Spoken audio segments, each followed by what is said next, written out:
No, Jansi. I'm full happy. I'm full enjoy. ಯಾರು ಏನು ಎಷ್ಟು ಖುಷಿಯಾಗಿದ್ದಂಗೆ ಅದಿದೆ ಏನು ಏನಾದರೂ ಖುಷಿ ವಿಚಾರನ ಖುಷಿ ವಿಚಾರನೆ ಹೋಗಿದ್ದೆ ಕಂಪ್ಲೇಂಟ್ ಕೊಟ್ಟು ಬಂದೀನಿ ನನ್ನ ಹೆಂಡತಿ ಮಿಸ್ಸಿಂಗ್ ಅಂತೇಳಿ ಇವತ್ತು ನಾಳೆ ಇನ್ನೊಂದು 4 ದಿನದಾಗ ನನ್ನ ಹೆಂಡತಿ ಈ ಭೂಮಿ ಮೇಲೆ ಇಲ್ಲ ಅಂತ ಬರುತ್ತಾ ಆಮೇಲೆ ಫ್ರೀ ವರ್ಡ್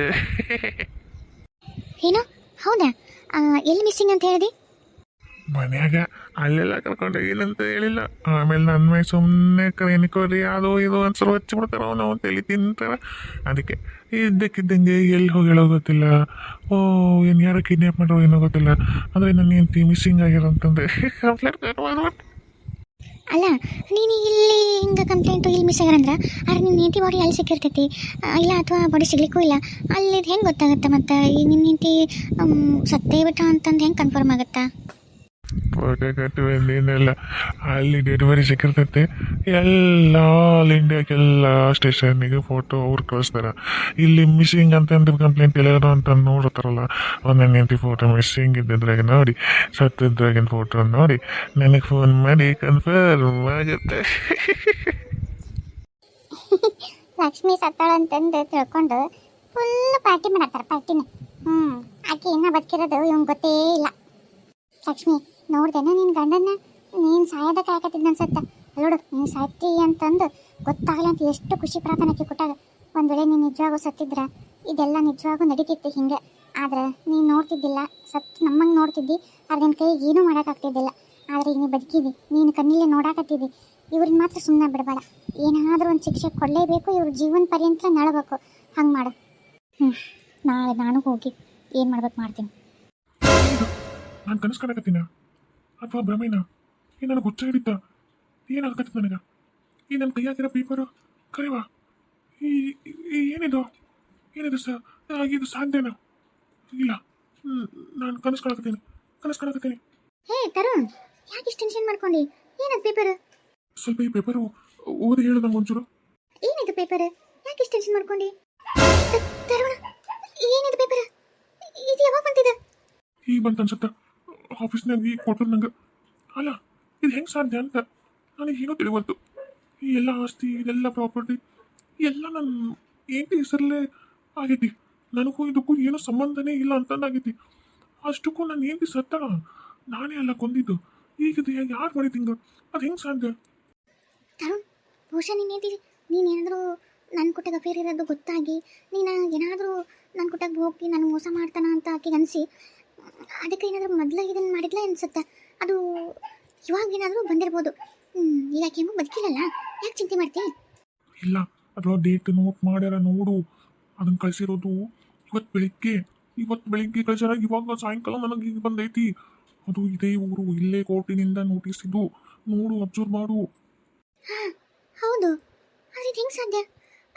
ಅಲ್ಲ ನಿನ್ನ ಹೆಂಡತಿ ಹೆಸರಲ್ಲೇ ಇದ್ದಿದ್ದು ಅಷ್ಟು ಪ್ರಾಪರ್ಟಿ ಅಂದರೂ ಅದು ಶೇರ್ ಮ್ಯಾಗಿತ್ತು ನಿನಗೂ ಆಕೆಗೂ ಇಬ್ಬರಿಗೂ ಇತ್ತು ಒಂದು ವೇಳೆ ಆಕೆಗೂ ಬೇಕಂದ್ರೂ ಅರ್ಥ ಮಾತ್ರ ಬರ್ತಿತ್ತು ಬದುಕಿದ್ರೆ ಆದರೆ ಇದಕ್ಕೆ ಸತ್ತ ಹೋಗ್ಯಾಳ ಅದು ಈ ನಿನ್ನ ಕಳಿಸಿದವ್ರು ಯಾರು ಅದು ನಿನ್ನ ಹೆಂಡತಿ ಸಿಗ್ನೇಚರು ಆದರೆ ನಿನ್ನ ಹೆಂಡತಿ ಬದುಕಿಲ್ಲ ಅಂದರೆ ಏನಿದು ತರುಣ್ ಏನೋ ಯಾರಾದರೂ ಮೋಸ ಮಾಡತ್ತಾರ ನೀನು ಆಕಿನ ಕೊಂದದ್ದು ಯಾರಾದರೂ ನೋಡ್ಯಾರ ಏನು ಸ್ವಲ್ಪ ನೆನಪು ಮಾಡ್ಕೋ ತರುಣ್ ಇಲ್ಲ ಸಾಧ್ಯನೇ ಇಲ್ಲ ನಾನೆಲ್ಲ ಅಬ್ಸರ್ವ್ ಮಾಡ್ಕೊಂಡೇ ಕರ್ಕೊಂಡು ಹೋಗಿದ್ದೆ ಅಲ್ಲಿ ಬಿದ್ದ ಮೇಲೆಗೂ ನಾನು ಎಷ್ಟು ತನಕ ಇದ್ದೆ ಯಾರೂ ನೋಡಿಲ್ಲ ಆದ್ರೆ ಸಿಗ್ನೇಚರ್ ನಾನು ಏನ್ತಿದೈತಿ ಆಕೆ ಹೆಂಗೆ ಸಾಧ್ಯ ಆಕೆ ಬದುಕಿ ಇಲ್ಲ ನಾನು ಹೇಳ್ತೀನಲ್ಲ ಅಷ್ಟು ದೊಡ್ಡ ಬೆಟ್ಟದ ಮೇಲಿಂದ ತಲೆ ಎಲುಬು ಪಲುಬು ಎಲ್ಲ ಪುಡಿ ಆಗಿರ್ತೈತಿ ಒಂದು ವೇಳೆ ಎಲ್ಲ ಪುಡಿಯಾಗಿ ಬಿದ್ದು ಜೀವಂತ ಇದ್ರು ಅಲ್ಲಿರೋ ಪ್ರಾಣಿ ಪಕ್ಷಿ ಹರ್ಕೊಂಡು ತಿಂದಿರ್ತಾವೆ ಆಮೇಲೆ ಅಲ್ಲಿ ಯಾರು ಹೋಗಂಗಿಲ್ಲ ಅಂತ ಯಾರಕ್ಕೆ ಹೋಗಿ ನೋಡ್ಬೇಕು ಅಷ್ಟು ಕಾಡಿನೊಳಗೆ ಸಾಧ್ಯನೇ ಇಲ್ಲ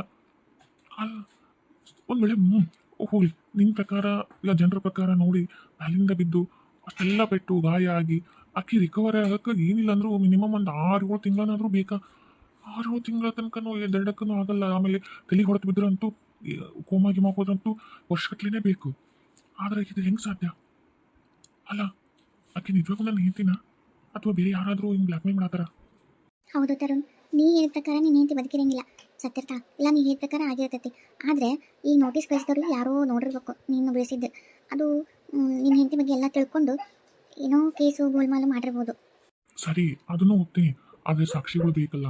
ಈಗಿನೇ ಹಿಂತಿ ಅಂತ ಪ್ರೂಫ್ ಮಾಡೋಕೆ Aadhaar card, debit card, PAN card, ಆಮೇಲೆ ಎಲ್ಲ ಪ್ರತಿಯೊಂದು ಡಾಕ್ಯುಮೆಂಟ್ಸು ಬೇಕು. ಆದರೆ ಈ ಪ್ರಾಪರ್ಟಿ ನಮ್ಮದು ಶೇರ್ ಇದ್ರದ್ದು ಇತ್ತು, ಅದ್ರೊಳಗೆ ಇಬ್ಬರು ಶೇರ್ ಇತ್ತು. ಆದರೆ ಇದು ಪೂರ್ತಿ ಆ ಕೇಸರ್ಲೇನೆ ಹೋಗ್ಬೇಕು ಅಂತೈತಿ. ಇದು ಹೆಂಗೆ ಸಾಧ್ಯ?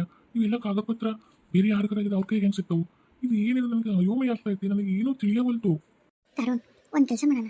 ನಾವೇ ಪೊಲೀಸಿಗೆ ಕಂಪ್ಲೇಂಟ್ ಕೊಟ್ಟಿದ್ವಿ ಅಂತೇಳಿ, ಇದು ಹಿಂಗೆ ಲೆಟ್ರ್ ಬಂದಿತ್ತು ಅಂತೇಳಿ ಅದ್ರ ಬಗ್ಗೆ ಎನ್ಕ್ವೈರಿ ಮಾಡೋಕ್ಕೆ ಹೇಳೋಣ. ಅದು ಯಾರಿದು ಕಳಿಸಿರೋದಂತ ಕೋರ್ಟು ಎಲ್ಲ ಇದು ಮಾಡಿ ನಮಗೇನಂತ ಹೇಳುತ್ತಾ, ಕಳಿಸಿರೋರು ಯಾರಂತ ಅವ್ರನ್ನೂ ಕರೆಸ್ತಾರೆ ಪೊಲೀಸರು, ಏನಂತ ಅಲ್ಲೇ ಆಗುತ್ತಲ್ಲ. Good idea.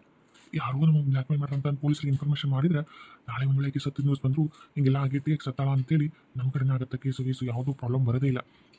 ಅಷ್ಟೇ ಮಾಡೋಣ ಬಾ, ಹೋಗೋಣ ಕಂಪ್ಲೇಂಟ್ ಕೊಟ್ಟು ಇದ್ರ ಬಗ್ಗೆ ಎಲ್ಲ ಎನ್ಕ್ವೈರಿ ಮಾಡೋಕ್ಕೆ ಹೇಳೋಣ ಬಾ. ಹೋಗ್ರಿ ನೀವು ಎಷ್ಟು ಪೊಲೀಸ್ ಗಿಲೀಸು ಸುತ್ತಾಡಿದ್ರು ಇದೆಲ್ಲ ಆಸ್ತಿ ನಮ್ಮದೇ. ಅಂದರೆ ಇದು ನಮ್ದಲ್ಲ, ನಮ್ಮ ಲಕ್ಷ್ಮಿದು. ಮಾಡ್ತೀನಿ ನಿಮ್ಮನ್ನು. ಲಕ್ಷ್ಮಿ, ನೋಡ್ದೇನೆ ನಿನ್ನ ಗಂಡಂದು ಬಾಲ ಸುತ್ತ ಬೆಕ್ಕಿನ ಥರ ಹೆಂಗೆ ಬಿಲಿ ಬಿಲಿ ಅಂತ ಒದ್ದಾಡಕತ್ತಾನ. ಮತ್ತು ಸಂದೆಕಾಕಿನ ಬೇರೆ ಕರ್ಕೊಂಡು ಎನ್ಕ್ವೈರಿ ಮಾಡೋಕ್ಕೆ ಹೋಗ್ಯಾನ. ಚಿಂತೆ ಮಾಡಬೇಡ. ಹೆಂಗೋ ಕೋರ್ಟಿಗೆಲ್ಲ ನೀನು ಸಾಕ್ಷಿ ಕೊಟ್ಟಿದ್ದಿ, ಪ್ರೂಫ್ ಇದ್ಮೇಲೆ ಅವರು ನಿಂದು ಕೇಸ್ ತೊಗೊಂಡಾರ. ಆಮೇಲೆ ಇದೇನ ಅಂತ ಹೇಳಿದ್ರಲ್ಲ, ನಿನ್ನ ಪರನೇ ಐತಿ ಎಲ್ಲ ಅಂತಂದು. ನೀನು ಅದ್ರ ಬಗ್ಗೆ ಚಿಂತೆ ಮಾಡಬೇಡ, ಮುಂದೆ ಏನಾಗುತ್ತೆ ಅದನ್ನು ನೋಡೋಣ. ನಿಮ್ಮಿಂದಾನೇ ನನಗೆ ಧೈರ್ಯ. ಸಮಾಜ ದೃಷ್ಟಿ ಒಳಗೆ ನಾನು ಒಬ್ಬೇಕೆ, ಆದ್ರೆ ನನ್ನ ದೃಷ್ಟಿ ಒಳಗೆ ನೀವು ಅತೀ ಶಕ್ತಿಶಾಲಿ. ನೀವು ಇಬ್ಬರು ಇರಬೇಕಾದ್ರೆ ನಾನು ಒಬ್ಬೇಕೆ ಅನ್ನೋ ಭಯನೂ ಇಲ್ಲ, ನನಗೆ ಯಾವುದೇ ಥರ ಅಂಜಿಕೆನೂ ಇಲ್ಲ. ಅದು ಅಂಜಿಕೆ ಅಂದ್ರೇನು, ಯಾರ್ದು ಸಮಾಜದ್ದಾಗಲಿ ಮಂದಿದಾಗಲಿ ದುಷ್ಟರದಾಗಲಿ, ಈಗ ನನ್ನ ಗಂಡಂದು ನನ್ನ ಕ್ಲರ್ಕಿಂದು ಏನೂ ಅಂಜಿಕಿಲ್ಲ. ಯಾಕಂದರೆ ಅವ್ರು ಯಾವತ್ತಾದ್ರೂ ನನ್ನ ಜೀವಕ್ಕೆ ಏನಾದ್ರು ಅಪಾಯ ಮಾಡ್ಬೋದು. ಆದರೆ ನೀವಿರಬೇಕಾದ್ರೆ ಅವ್ರು ನನಗೆ ಏನು ಮಾಡೋಕ್ಕಾಗಲ್ಲ. ಅದು ಒಂದು ನನಗೆ ಭಾಳ ದೊಡ್ಡ ಧೈರ್ಯ ಐತೆ ನನಗೆ. ಹಾಗಾಗಿ ನೀವು ಏನು ಹೇಳ್ತಾರೆ ಅದನ್ನು ಮಾಡೋಕ್ಕೆ ಮುಂದರದು ಮಾಡಕತ್ತೀನಿ. ಇವ್ರಿಗೆ ಸರಿಯಾಗಿ ಶಿಕ್ಷೆ ಆಗಬೇಕು. ಆದರೆ ಈಗ ಅವರು ಪೊಲೀಸ್ ಸ್ಟೇಷನಿಗೆ ಕಂಪ್ಲೇಂಟ್ ಕೊಡೋಕೆ ಹೋಗ್ಯಾರ. ಆದರೆ ನಿನಗೆ ಒಂದು ಮನಿ ಅಂತ ಒಂದು ಅದಕ್ಕೆ ಒಂದು ಅಡ್ರೆಸ್ ಅಂತಂದು ಏನೂ ಇಲ್ಲ. ಈಗ ಮತ್ತೆ ಹೆಂಗೆ ನಿನ್ನ ಹುಡುಕೊಂಬರ್ಬೇಕು ಪೊಲೀಸರು? ನನಗೆ ಯಾಕೆ ಮನೆ ಇಲ್ಲ? ಅಲ್ಲಿ ಇದು ತೋರಿಸಿದ್ನಲ್ಲ, ಅದೆಲ್ಲ ಬಂಗ್ಲೋ ಎಲ್ಲ ಈ ಆಸ್ತಿ ಎಲ್ಲ ನಂದ ಅಲ್ಲ. ನಾನು ಯಾಕೆ ಇನ್ನೊಂದು ಬೇರೆ ಮನೆ ಅಡ್ರೆಸ್ ಕೊಡೋಕೆ ಹೋಲಿ? ನನ್ನ ಮನೆಯದೇ ನಾನು ಕೊಟ್ಟೀನಿ. ಹೌದಾ ಲಕ್ಷ್ಮಿ, ಆದರೆ ಅಲ್ಲಿ ನೀನು ಇರಂಗಿಲ್ಲಲ್ಲ. ಮತ್ತು ಅಲ್ಲಿ ನಿನ್ನ ಗಂಡ ಆಕಿ ಸೆಕ್ರೆಟ್ರಿ ಇರ್ತಾರ. ಮತ್ತು ಈಗ ನೀನು ಹೇಳೋದು ನಂಗೆ ಅರ್ಥ ಆಗೋಲ್ತು. ಇಷ್ಟು ದಿವಸ ಅವರಿದ್ರು, ಈಗ ನಾ ಇರ್ತೀನಿ. ನಿಮ್ಗೆ ಅರ್ಥ ಆಗಲ್ತಾ? ಇವಾಗ ಹೋಗಿ ನಾನು ಅಲ್ಲಿ ಇರ್ತೀನಿ. ಇವರು ಕಂಪ್ಲೇಂಟ್ ಕೊಟ್ಟು ಬರಲಿ, ನನ್ನ ಅಡ್ರೆಸ್ ಅಲ್ಲಿ ಕೊಟ್ಟಿನಿ, ಪೊಲೀಸರು ಎನ್ಕ್ವೈರಿಗೆ ಅಲ್ಲೇ ಬರ್ತಾರೆ. ನಾನು ಅದೇ ಮನೆಯೊಳಗೆ ಇರ್ತೀನಿ, ನಂದಿದ್ದು ಮನೆ ಅಂತ ಹೇಳ್ತೀನಿ. ಇವರು ನನ್ನ ಮನೆಯೊಳಗೆ ಅದಾರ ಅಂತ ಹೇಳ್ತೀನಿ. ಅವ್ರನ್ನ ಮನೆ ಬಿಟ್ಟು ಒಂದು ಹೊರ ಹಾಕ್ತೀನಿ. ಅವ್ರು ಏನೇ ವಾದ ಮಾಡಲಿ, ಏನೇ ಅವರು ಕೋರ್ಟು ಕೇಸು ಅಂತ ಅಡ್ಡಾಡಲಿ, ಅವರೇ ಬಾಡಿಗೆ ಮನೆಯೊಳಗೆ ಇದ್ಕೊಂಡು ಮಾಡಲಿ. ಯಾಕಂದರೆ ನನ್ನ ಆಸ್ತಿ ನನ್ನ ರೊಕ್ಕದಾಗಲ್ಲ ಇದನ್ನೆಲ್ಲ ಮಾಡಿರೋದು. ನಾನು ನನ್ನ ಸ್ವಂತ ಮನೆಗೆ ಇರ್ತೀನಿ. ನಾನೇ ಬೇರೆ ಮನೆ ಬಾಡಿಗೆ ಮನೆ ಅಲ್ಲಿ ಹೋಗಿರಕ್ಕೆ ಹೋಲಿ. ಆ ಕ್ಲರ್ಕ್ ಅದಳಲ್ಲ, ಅಕ್ಕಿ ಇರೋದು ನನ್ನ ಮನೆಯೊಳಗೆ. ಅಕ್ಕಿನೂ ಅಲ್ಲಿಂದ ಜಾಗ ಖಾಲಿ ಮಾಡಿಸ್ತೀನಿ. ಇಬ್ಬರು ಬೀದಿಯೊಳಗೆ ನಿಂತ್ಕೊಂಡು ಕೋರ್ಟ್ನಾಗ ಹೋರಾಡಲಿ, ನೋಡ್ತೀನಿ. ಹೌದಾ? ಹಂಗಿದ್ರೆ ನಡಿ, ಗೃಹ ಪ್ರವೇಶ ನಿನ್ನ ಸ್ವಂತ ಮನೆಯೊಳಗೆ ಮಾಡೇ ಬಿಡ ಇವತ್ತು. ನಡ್ರಿ.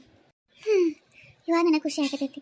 ಎಷ್ಟು ಕಷ್ಟಪಟ್ಟು ಬೆಳೆಸಿ, ಎಷ್ಟು ಕನಸು ಕಟ್ಟಿದ ಮನೆ, ಇಷ್ಟೆಲ್ಲ ನನ್ನ ಮೋಸ ಮಾಡಿ ನನಗೆ ಹೊರ ಹಾಕಿ ನನ್ನವನೇ ನನ್ನ ಗಂಡನೇ ನನಗೆ ಮಾಡೋಣಂದ್ರೆ ಅದರಷ್ಟು ನೋವು ನನಗೆ ಸತ್ತದಕ್ಕಿಂತ ಹೆಚ್ಚಾಗಿತ್ತು. ಒಂದು ವೇಳೆ ನಾನು ಸತ್ತರು ಅಷ್ಟು ನೋವಾಗ್ತಿತ್ತು ಇಲ್ಲ, ಅದಕ್ಕಿಂತ ಹೆಚ್ಚು ನನ್ನ ನೋವಾಗಿತ್ತು. ಆದರೆ ಈಗ ಆ ನೋವು ಆತ ಅನ್ಭವಿಸ್ಬೇಕು. ದೇವರು ನನ್ನ ಕಡೆ ಅದೇನ. ಎಷ್ಟೇ ಆಗಲ್ಲ, ಅದೇನ ಅಂತಾರಲ್ಲ, ಕೊಲ್ಲೋನ್ಕಿಂತ ಕಾಯೋನ್ ದೊಡ್ಡವನು ಅಂತ. ಅವನು ನನಗೆ ಎಷ್ಟು ದ್ರೋಹ ಮಾಡಿ ಮೋಸ ಮಾಡಿ ನನ್ನ ಕೊಲ್ಬೇಕಂದ್ರೆ ದೇವ್ರ ಕಾದು ನನಗಿದನ್ನೆಲ್ಲ ವಾಪಸ್ ನನ್ನ ಕೈ ಸಿಗಂಗೆ ಮಾಡ್ದೆ. ಅವನ್ನ ಬೀದಿ ಬಿಕಾರಿ ಆಗಂಗೆ ಮಾಡ್ದೆ. ದೇವ್ರ ಅದ ನನಗೆ ಸಾಕ್ಷಿ. ಇದಕ್ಕಿಂತ ಹೆಚ್ಚಿನ ಇನ್ನೇನು ಬೇಕು? ಹೌದು ಲಕ್ಷ್ಮಿ, ನೀ ಹೇಳೋ ಮಾತು ಕರೆ. ಒಳ್ಳೆಯವರಿಗೆ ಒಳ್ಳೇದಾಗತ್ತೆ, ಒಳ್ಳೆಯವರಿಗೆ ಕೆಟ್ಟದ್ದು ಆಗ್ತಿರ್ತೈತಿ, ನೋವು ಸಂತ ಆಗ್ತಿರ್ತೈತಿ. ಆದರೆ ಆ ಕರ್ಮ ಫಲಗಳ ಹಿಂದಿನ ಜನ್ಮದ್ದು ಏನಿರ್ತಾವಲ್ಲ, ಅವು ಮುಗಿಯೋವರೆಗೂ ಅಷ್ಟೇ ಅನ್ಭವಿಸ್ಬೇಕಲ್ಲ. ಅದೆಲ್ಲ ಕೆಟ್ಟದ್ದು ಕಲದ ಮ್ಯಾಗ ರಾತ್ರಿ ಆದಮೇಲೆ ಬೆಳಕು ಬರುತ್ತಲ್ಲ, ಹಂಗೆ ಕಷ್ಟ ಮುಗಿದು ಒಳ್ಳೆಯ ದಿನಗಳು ಬಂದೇ ಬರ್ತಾವೆ. ಇಷ್ಟು ದಿವಸ ನಿನ್ನ ಗಂಡ ನಿನ್ನ ಬೆನ್ನಿಂದ ನೀನು ಮೋಸ ಮಾಡತ್ತಿದ್ದು ನಿನಗೆ ಗೊತ್ತಾಗಲಿಲ್ಲ. ಆದರೆ ನೀನು ಅದನ್ನು ನಂಬಿ ಮೋಸ ಹೋಗಿ ಸತ್ತು ವಾಪಸ್ ಬದುಕಿ ಬಂದಂಗೆ ನೀನು ಈಗ ವಾಪಸ್ ಬದುಕಿ ಬಂದಿ. ಆದರೆ ದೇವ್ರು ನಿನಗೆ ಇಷ್ಟು ದಿವಸ ನಿನ್ನ ಕಣ್ಣಿಗೆ ಕಾಣಲಾದಂಗೆ ನೀ ಅನುಭವಿಸಿರೋ ದ್ರೋಹ, ಕಷ್ಟ, ನೋವು ಎಲ್ಲದಕ್ಕೂ ಇವತ್ತು ಫಲ ಕೊಟ್ಟ. ಇವತ್ತು ನಿನಗೆಲ್ಲ ಕಣ್ಮುಂದೆ ಅದನ್ನು ಕಾಣಿಸಿದ. ನಿನ್ನ ಗಂಡ ಮಾಡಾಕತ್ತೆ ದ್ರೋಹ ಗೊತ್ತಾಯ್ತು, ನಿನಗೆ ಆಸ್ತಿ ಎಲ್ಲ ಮೋಸ ಆಗಿದ್ದು ವಾಪಸ್ ನಿನಗೆ ಕೊಟ್ಟು. ಒಳ್ಳೇದಾಗುತ್ತಾ? ಸ್ವಲ್ಪ ಕಾಯಬೇಕು ಅಷ್ಟೇ. ಹೌದು ಸೀತಾ, ಸರಿಯಾಗಿ ಹೇಳಿದೆ. ಒಳ್ಳೆಯರಿಗೆ ಯಾವತ್ತಿದ್ರೂ ಒಳ್ಳೇದು ಹಾಗೇ ಆಗುತ್ತಾ. ಏ ರಾಮು, ಈಗ ಅವರಿಬ್ಬರಿಗೆ ಹೆಂಗಾಗುತ್ತೆ ಗೊತ್ತಾ? ಪೊಲೀಸ್ ಸ್ಟೇಷನ್ಯಾಗ ಹೋಗಿ ಈ ಅಡ್ರೆಸ್ ಎಲ್ಲಿದ್ದು, ಯಾರು ಕಳಿಸಿದ್ರು, ಏನು, ಯಾವ ಊರು, ಏನು ಅಂತೆಲ್ಲ ತನಿಖೆ ಮಾಡ್ತಾರೆ. ತನಿಖೆ ಮಾಡಿದಾಗ ಇಂಥ ಅಡ್ರೆಸ್ಸಿಂದ ಬಂದೈತಿ ಅಂತ ಅವ್ರು ಹೇಳ್ತಾರೆ. ಆ ಅಡ್ರೆಸ್ ನೋಡಿದ ತಕ್ಷಣ ಅವರಿಬ್ಬರು ತಲೆ ತಿರುಗಿ ರಾಪ್ ಅಂತ ಕೆಳಗೆ ಬರ್ತಾರೆ. ಯಾಕೆಂದರೆ ತಮ್ಮನಿದೆ ಅಡ್ರೆಸ್ ಅಂತ ಗೊತ್ತಾದ್ರೆ ಇನ್ನೇನಾಗುತ್ತೆ ಹೇಳು? ಅವಾಗ ಹೇಳ್ತಾರೆ, ಇಲ್ಲ ರೀ ನಮ್ಮ ಮನೆಯೊಳಗಿಲ್ಲ, ನನ್ನ ಹೆಂಡತಿ ಮಿಸ್ ಆಗ್ಯಾಳ, ಅದಕ್ಕೆ ಕಂಪ್ಲೇಂಟ್ ಕೊಟ್ಟೀನಿ, ಇದು ಯಾರೋ ಬೇರೆ ಯಾರೋ ನಮ್ಮದೇ ಅಡ್ರೆಸ್ ಕೊಟ್ಟು ನಮ್ಮ ಫೂಲ್ ಮಾಡಕತ್ತಾರ, ಬೇಕಿರ್ ಬರ್ರಿ ನಮ್ಮ ಮನೆಯೊಳಗೆ ನೋಡಿ ಬರ್ರಿ ಅಂತ ಕರ್ಕೊಂಬರ್ತಾನ. ಕರ್ಕೊಂಬಂದ್ಮೇಲೆ ಮನೆಯೊಳಗೆ ಬಂದು ನೋಡ್ರಿ ಇಲ್ಲಿಲ್ಲ ಇಲ್ಲಿಲ್ಲ ಅಂತ ತೋರಿಸ್ತಿರ್ಬೇಕಾದ್ರೆ ನಮ್ಮ ಲಕ್ಷ್ಮಿ ಬರ್ತಾ ಓಡು ಎಂಟ್ರಿ ಕೊಡ್ತಾಳೆ. ಅವಾಗ ಹೆಂಗಾಗತ್ತ ಗೊತ್ತಾ? ಅಯ್ಯೋ ದೇವ್ರಿ, ಯಾವಾಗ ಯಾವಾಗ ಆ ಟೈಮ್ ಬರುತ್ತಂತ ಕಾಯಕತ್ತೀನಿ. ಅಯ್ಯೋ ತಡಿ ರಾಮು, ಇಷ್ಟೊತ್ತ ತಡ್ಕೊಂಡಿ ಅಂತ ಇನ್ನೂ ಸ್ವಲ್ಪ ಹೊತ್ತಿಗೆ ಯಾಕ ಬಂದೇ ಬರ್ಬೇಕಲ್ಲ, ಈಗ ಇಲ್ಲಿಗೆ ಬರ್ತಾರ, ನೋಡ್ತೀರ ಹೆಂಗಾಗತ್ತಂತ. ಅದು ಸರಿ. ಅದಾದಮೇಲೆ ಪೊಲೀಸೆಲ್ಲ ಬಂದಾದಮೇಲೆ ನಮ್ಮ ಲಕ್ಷ್ಮಿ ಅವರಿಬ್ಬರನ್ನು ಕುತ್ತಿಗಿಡ್ದು ಹೊರಗೆ ಹಾಕ್ತಾಳಲ್ಲ, ಹೊರಗೆ ಹೋಗ್ಬೇಕಲ್ಲ, ಅದನ್ನ ನೋಡೋಕ್ಕಂತೂ ನನಗೆ ಇನ್ನೂ ಖುಷಿ. ಲಕ್ಷ್ಮಿ ಅಲ್ಲ, ಒಂದಲ್ಲ ಒಂದು ಮೂಲೆಯೊಳಗೆ ಗಂಡ ಅನ್ನೋ ಪ್ರೀತಿ ಏನಾದರೂ ಇದ್ದು ಹೋಗ್ಬಿಡು ಎಲ್ಲೋ ಒಂದು ಕಡೆ ಇರ್ತಾನ, ಇಲ್ಲೇ ಬಿದ್ದಿರ್ಲಿ ಬಿಡು ಅಂತ ಅನ್ನೋದೇನಾದರೂ ಮನಸ್ಸಿನಾಗ? ಒಂದು ವೇಳೆ ಅದು ನನಗೆ ಇಲ್ಲೇ ಇಟ್ಕೊಂಡು ಮೋಸ ಮಾಡಿದ್ರು ಥೂ ಎಲ್ಲೋ ಒಂದು ಕಡೆ ತಿಂದು ಬಿದ್ದಿರಲಿ, ಎಲ್ಲೋ ಒಂದು ಕಡೆ ಇರಲಿ ಅಂದ್ಬಿಡ್ತೈತೆ. ಆದ್ರೆ ನನ್ನೇ ಕೊಂದು ಈ ಆಸ್ತಿ ಅನ್ಭವಿಸ್ಬೇಕಂದಾಗ ನಾನು ಯಾಕಂತ ಪಾಪ ಅಂದು ಈ ಆಸ್ತಿ ಅನ್ಭವಿಸಕ್ಕೆ ಒಂದು ಮೂಲೆಯಾಗಾದರೂ ಬಿದ್ಕೊಂಡಿರ್ಲಿ ಅಂತ ಯಾಕಂತಪ್ಪ ಕನಿಕರ ಪಾಪ ಅದನ್ನೆಲ್ಲ ಯಾಕೆ ಮಾಡಲಿ? ನನ್ನ ದುಡ್ಡು ನನ್ನ ದಿನದೊಳಗೆ ಅದನ್ನು ಅನ್ಭವಿಸಕ್ಕೆ ನಾನು ಯಾಕೆ ನನ್ನ ಕಣ್ಣು ಮುಂದೆ ಇಟ್ಕೊಳ್ಳಿ?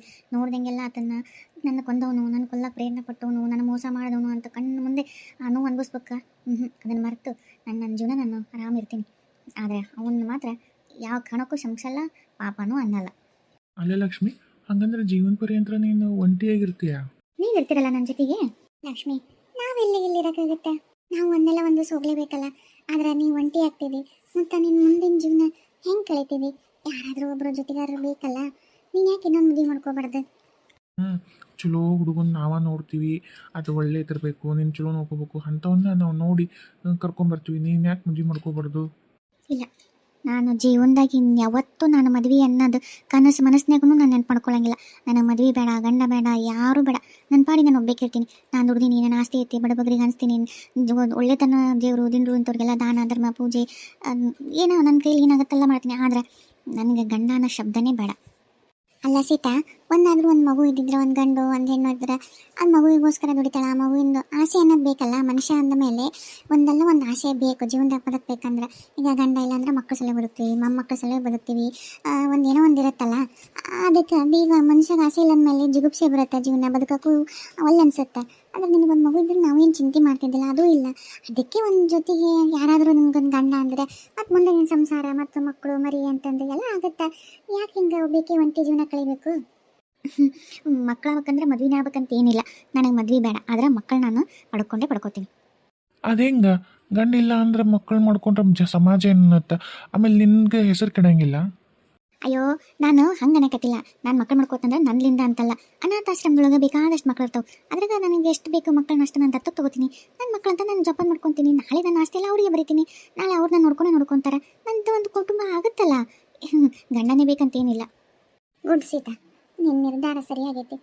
ಒಂದು ಹೆಣ್ಣಿಗೆ ಗಂಡನ ಆಶ್ರಯನೇ ಇರಬೇಕು, ಗಂಡನ ಮನೆಯವರೇ ಇರಬೇಕು. ಗಂಡನ ಮನೆಯವರು ಇಲ್ಲ, ಅಣ್ಣ ತಮ್ಮ ತಂದೆ ಯಾರೂ ಇರಲಿಲ್ಲ ಅಂದರೆ ಹೆಣ್ಮಕ್ಳು ಬಾಳೋಕ್ಕೆ ಆಗಂಗಿಲ್ಲ, ಜೀವನ ಮಾಡೋಕ್ಕೆ ಆಗಂಗಿಲ್ಲ. ಸಮಾಜ ಹಂಗೆ ನೋಡುತ್ತಾ, ಸಮಾಜ ಕೆಟ್ಟ ದೃಷ್ಟಿ ಮಾಡುತ್ತಾ ಅಂತ ಇವರೇ ಸಮಾಜದವರೇ ಇದೇ ಗಂಡು ಮಕ್ಕಳಿಗೆ ಕಟ್ಟುಪಾಡು ಇದನ್ನೇನೇನೋ ಅಪವಾದಗಳು ಹೆಣ್ಮಕ್ಳಿಗೆ ಹಾಕಿ ಹೆಣ್ಣಿನ ಮಾನ ಮರ್ಯಾದೆನೆಲ್ಲ ಒಂದು ಅಳುಕಿನಾಗ ಅಂಜಿಕೆ ಒಳಗಿಟ್ಟು ಹೆಣ್ಣು ಸ್ವತಂತ್ರ ಬದುಕೋಕ್ಕೆ ಅವಕಾಶ ಮಾಡಿಕೊಡಂಗಿಲ್ಲ.